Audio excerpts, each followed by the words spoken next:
For today's video, magpipiknik kami dito sa park. Yung mga kasama ko, ayun.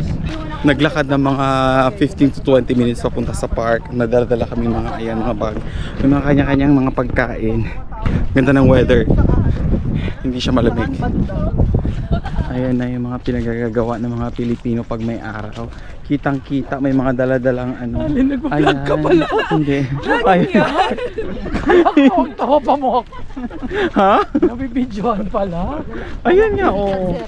Nalala mo kanina, di ba? Kilala ka ng babae. Hindi mo nakalimutan. Sabi mo eh.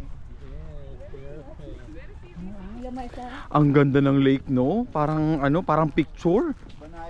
Banayad na banayad. Banayad ba ang tawag dyan, Ton? Ah, okay. Kalmado. Ang taray ng word banayad.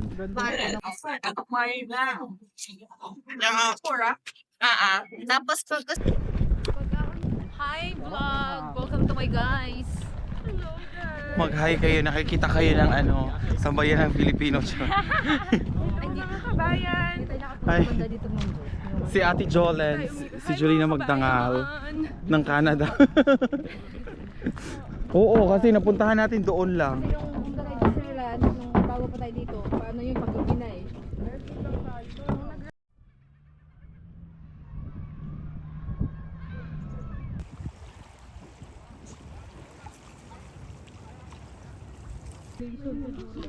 Memory of ano?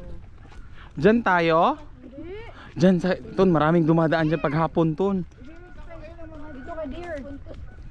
Sige, ayan yung mga pagkain natin. Ay, ayun. Paano ka punta dito? Naglakad lang. Ay, lakad lang? Lakad kami. Oo, yung mga ano. Isa. Para tayo pala ang yayaman. Nung dati. Oo nga, ang yayaman naman ng mga... Their representation yung Huwag mo na paalala sa akin ang lagayan. Jin lang, sige lang. Imagine. Over! 14 naman ang temperature pero sobrang lamig. Mahangin kasi. Kumusta ang pizza?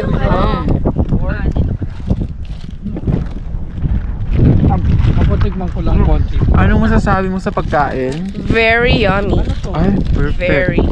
As in a winner. Magtatanong ako. Ano masasabi mo sa pagkain? Idol eh.